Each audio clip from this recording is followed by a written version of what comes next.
As with most other episodes this season, I like the story of this one, but the execution, though. Hey there, friends. Welcome back. We're here to talk about Doctor Who, Episode 6, simply titled Rogue. It is, I would say, overall, a fun idea for an episode.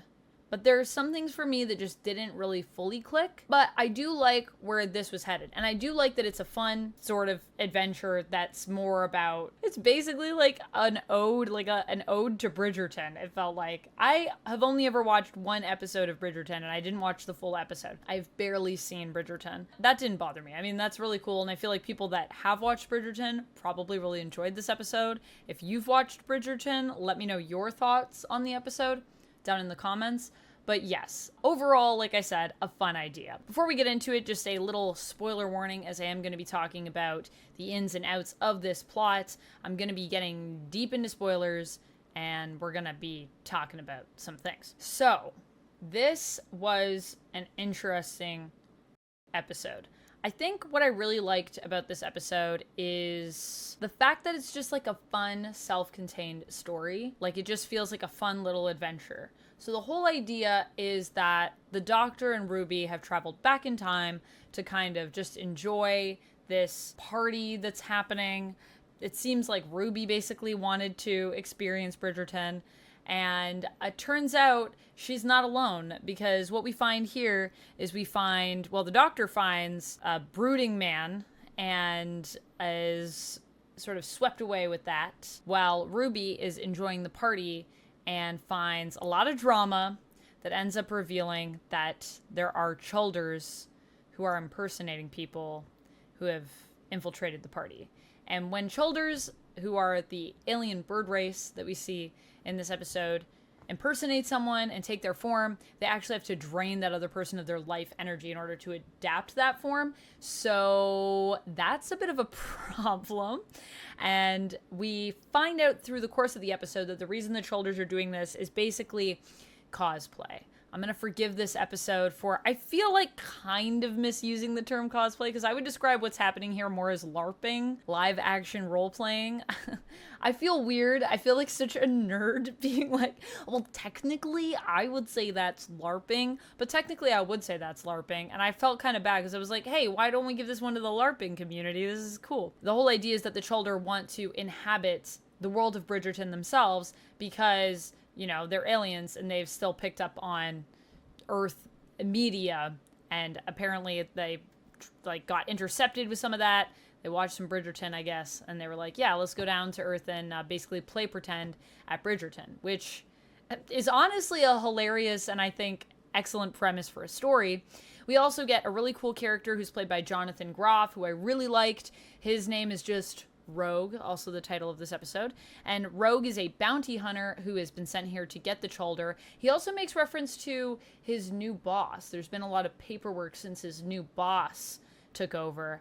And I'm wondering if his new boss might end up being Susan Twist in some capacity, because that's where we're going next episode. But we'll talk about that a little bit more later. We'll talk about Susan Twist in this episode as well. Rogue is cool because he kind of is giving me Captain Jack Harkness vibes, but he also is like super like serious. Also, he's played by Jonathan Groff, and I just love Jonathan Groff, so I was so excited for this episode when I saw he was going to be in it. I just think he's fantastic, and once again, he's crushing it here. So it's kind of cool because he's kind of like Captain Jack, but he's kind of like a more serious, less playful, I would say, Captain Jack. He's a little bit more business. But the Doctor obviously takes a shining to him and wants to bring out some of the mischief in him.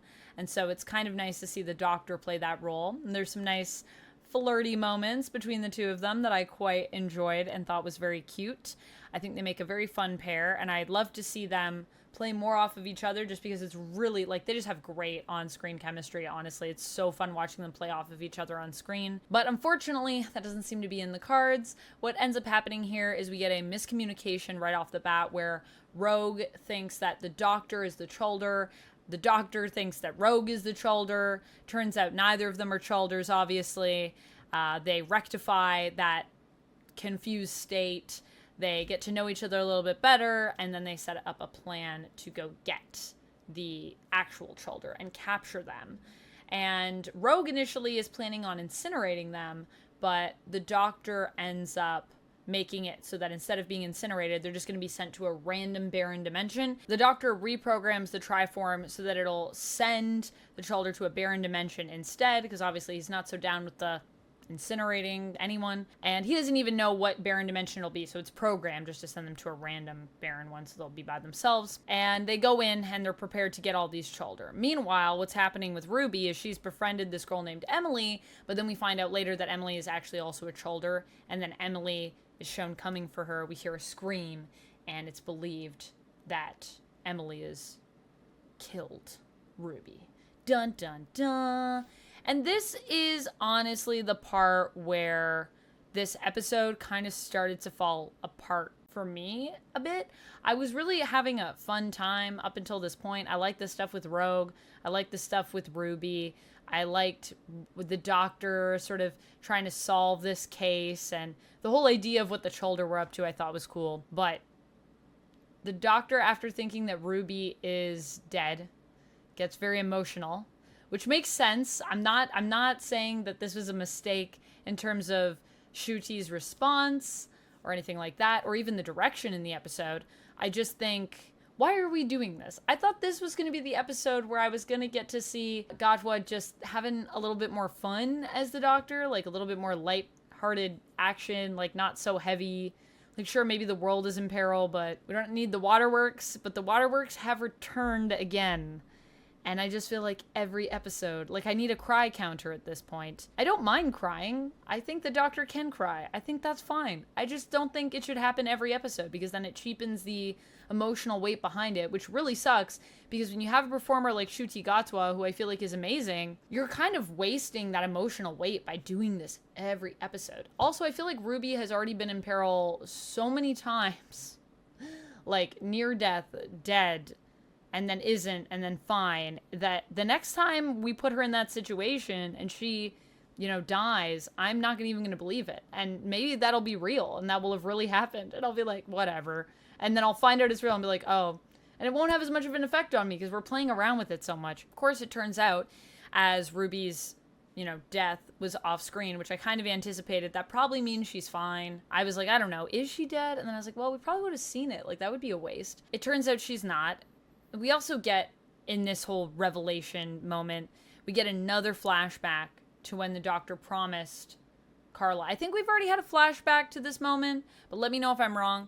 But it's the moment when the doctor promised Carla, Ruby's mom, that he would protect her and that she'd be safe traveling with him. And I was like, I get it. I know, it's sad. Ruby's dead. I get it. It's sad. You don't have to convince me. I get it. Also, you have an actor here who's giving his all in this performance. I get it. I mean, they didn't need to remind me of that. Of course, Ruby wasn't dead. She's fine. Turns out that she used her earrings that were established at the beginning of the episode that the doctor gave her, which caused them to split up because there's some sonar interference that they were getting in terms of their comms through the earrings. So the doctor kind of went to go check that out. That's why they split up to begin with. Turns out those same earrings also have a combat mode, so she activated that, was able to fight back against Emily when Emily revealed herself as a Chulder and said, you know, I want to take your form, came after Ruby, and she messed up her beak, knocked her out, and then just took her place cosplaying as her.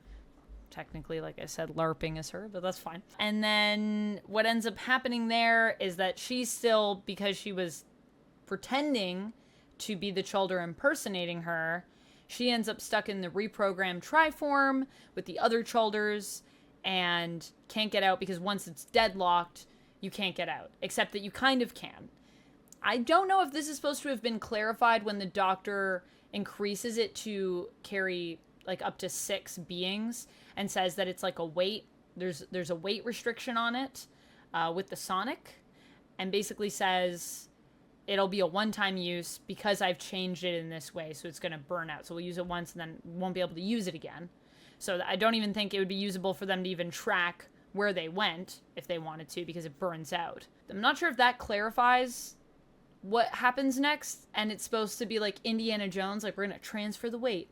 But the whole idea is that Ruby gets trapped in it, and then in the end, Rogue ends up taking her spot and pushing her out of it to stand in her place, and then activates it to send them all, because he knows that the doctor can't send Ruby once he realizes that that's the real Ruby and that she is in fact alive. He can't put her in danger, and he's not willing to do it. So Rogue's like, well, I'll take her place and then I'll send all of us. And he just says to the doctor, come find me. But I'm just like, if it's deadlocked, how'd we do that though? Can you just push someone out? Is that how that works? I guess that's how that works, but I didn't feel like it was very clearly established. So yeah, my main issues, I think, in this episode are some of the things just feel a tiny bit, like just that really felt a little bit loosey-goosey to me in terms of clearly defining the parameters of what we're doing here. And then the other issue is just that once again, we're crying again, which I just don't know why Just why do we have to go to these same beats, these same moments? Why can't we play a little bit more with the levels and have some stuff where we're more, you know, upbeat and then some stuff where we're more downbeat and pick and choose our moments, as opposed to it feeling like every episode has to like hit a certain bullet point of each and every emotion on a freaking list.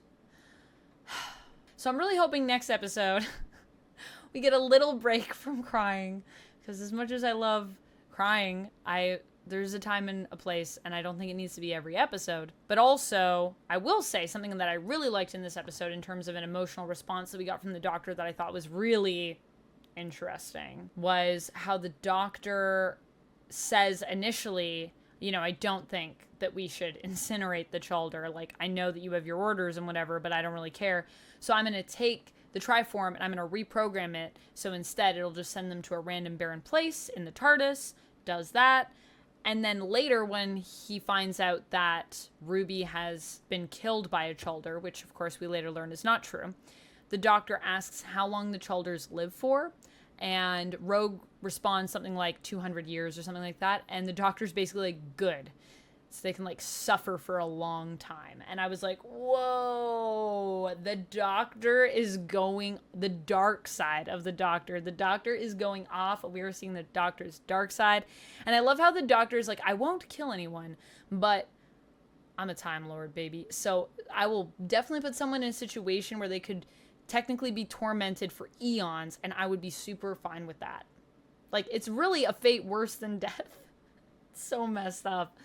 It's so messed up. But that is the thing. When you mess with the doctor's like, you better watch out now. Now I'm pissed. I do also like the design of a lot of the stuff in here. I really liked the Triform and how when it's activated, the idea of like the floor falling away below them. I really liked Rogue. I mean, I liked the setting. I thought that was cool. Even though I'm not a big Bridgerton person, I still could appreciate the setting. I like traveling through time. I like that whole vibe. So there was a lot of cool stuff. I liked the Chulder too. I thought that was a cool concept. I liked even the idea of them like cosplaying as humans because they just want to basically play through these stories. But I feel like some of this felt a little bit empty in some parts. Even though there's fun writing in here, some of it just didn't hold as much of an emotional weight as I would like it to. And I'm not saying emotional weight is in the sense of I want people to cry more. Clearly I don't. I just mean I didn't feel as connected as I did to some of the other stories. So I think overall, I would give this one a 7 out of 10. I did still have a lot of fun with it, and there's a lot of good parts, but just some things about it just didn't work for me as well as some of the other episodes. That being said, I am still really enjoying the season. I'm very excited for the next episode. Oh yeah, so let's talk about Susan Twist before I go. So Susan Twist appears in a portrait here of the Duke's mother. So that's where we see her. So she's in a portrait. And next episode is the one where it seems like the Doctor and Ruby are going to be realizing that Susan Twist has been appearing everywhere. And we're going to be exploring the mystery of Susan Twist and who she is. I have this idea that she could be like a big mastermind. Like she's the one like maybe behind some of the tech companies and other realities, that she could be Rogue's new boss that likes the paperwork. But the other theory that I have is that maybe she's connected to Ruby and that is Ruby's mom or someone that's related to Ruby in some way. I don't know. I guess we'll have to wait and see where we go. Let me know what your Susan Twist theories are in the comments below. I've also heard some people saying that she could be the master, and Russell T Davies did say no master here, but she could be like Missy, and so when he said that, what he meant was like no master, but we're going to get Missy back in some new way, which I think would also be really cool. But I do think we're taking a break from some of these established, more established Doctor Who villains. So I don't know if we're going to get more Master or more Daleks or more Cybermen in this season, or if we do, it might not be until the end. So we'll have to wait and see. But we are getting near the end. We're getting there. Slowly. But surely. It's approaching faster than I would like, actually. I want more episodes, as always, as ever. All right, friends, that's it for me. I hope you enjoyed this review. Thank you so much for watching. And as always, friends, stay nerdy and stay timey-wimey.